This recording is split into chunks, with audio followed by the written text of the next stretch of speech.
Wow, there was a shocker yesterday when American aircraft was shot down and 4 people died. Sure. And the pro-Iranian militants or pro-Iranian group claimed bringing it down. It's more. These people get hurt.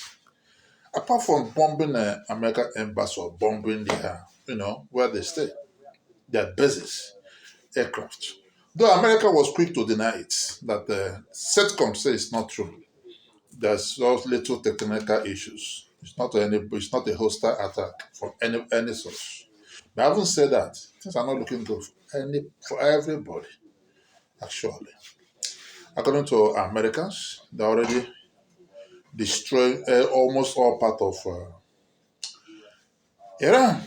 We still have questions to ask. If Iran is partly destroys, we were told, why is Iran still resisting?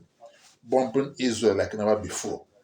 Literally dealing with Israel every night, every day. Seriously. And even are putting their frustration on Lebanon because of Hezbollah. Seriously. God need to help us because things are going bad for everybody. Meanwhile, those that this particular war in Middle East is about to favor now is Russia. Seriously. Russia has gotten a waiver from Americans.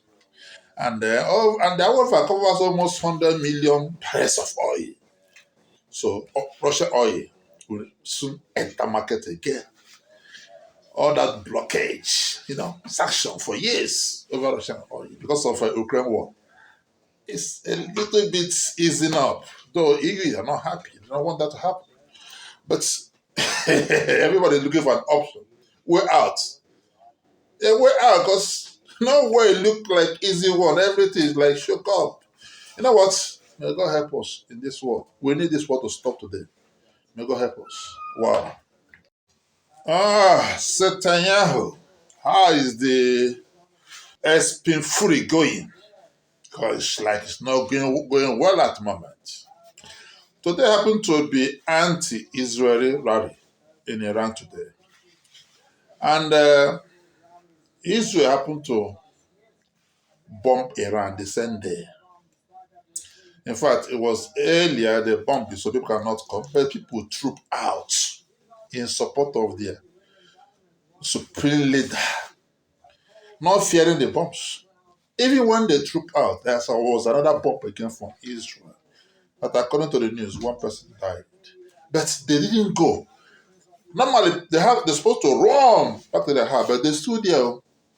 And I believe when the military officers will see how reluctant these people were to go, they stopped bombing. And they had their rally, which is called anti-Israel rally, and in support of Palestinians today. Now, having said that, yesterday was another shocker in the Middle East. In fact, American big plane was struck yesterday in Iraq, allegedly by pro-Iranian group. And it went down straight. It took Americans to rush immediately on a rescue mission to save their personnels. As I say, it's not going well for everybody. Iran is not giving up. It's not giving up. They are bombing them seriously. They are literally destroying Iran infrastructures. And Iran is also dealing with Israel infrastructure and military size. Seriously. You see, if they knew Iran have such resistance, they would have started. Saudi Arabia, Kuwait, UAE, Qatar, they are all being bombed with their air defense intercepting missiles entering. Iran is not giving up. They're beating up to their words. You see, they are there for deterrence. America want them to surrender unconditionally, but they are resisting not to surrender, even though America is doing everything to make them surrender unconditionally. We are waiting. We are watching how this will go because things are looking very bad for everybody. Wow. The fact is that the war between Israel and US against Iran is going bad for the whole world. It's not even going well for Israel and US that started the war in the first place. Everything they planned at start, they said they want to achieve. None have been achieved. And their people are dying, are buying. They are losing a lot. Okay? Now, Iran, new Spain leader, has spoken. You know, when I studied this, I just laugh and smile. America spent over $11 billion to remove Ari Khamenei's father and replace him with Ari Khamenei's son, whom they kill his father, his mother, his wife, and one of his sons. And this one that entered is more hardline than the father. Because from his first speech, what he said got every nation shocked. One of his conditions is this: American base will not be in Middle East again. Meaning, no matter whatever G countries do, he will keep striking that base until there is no more American base in Middle East. And that's a serious issue. He didn't stop there. Straits to Hormuz close.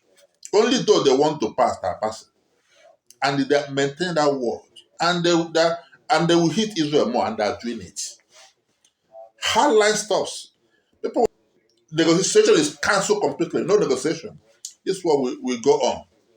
And now America is in shock. Israel in shock. Everybody now talking. Everybody is looking for a way out. But there's no seeable way out now. I said from the beginning, what you cannot win, don't start it. Yeah, are you pounding Iran? You are pounding Iran. You are destroying its infrastructure. That is true. But the people are more united now. They are all right around their leader, the new supreme leader. Watch them today in their Quds Day march. There are everywhere you see people. They're not even afraid of the bombs that are thrown in their country. They're everywhere. Whereby Israelites are all in bunkers. Banks are closing. In fact, one of the statements the new spirit leader made, he said, even now they will start to strike American banks, Israeli banks in Middle East. It's no more military base. Banks. Our banks are closing. Citibank, HSB, temporary closing. So they have turned from military to economical warfare. These are things that could have been avoided. Guys, we need to pray for God intervention. In fact, there's just something happen. Let this stop because there's no seeable solution now. Iran is not ready for compromise. They're not ready for negotiation. Even when America is ready for negotiation, Iran don't want to. That's my case.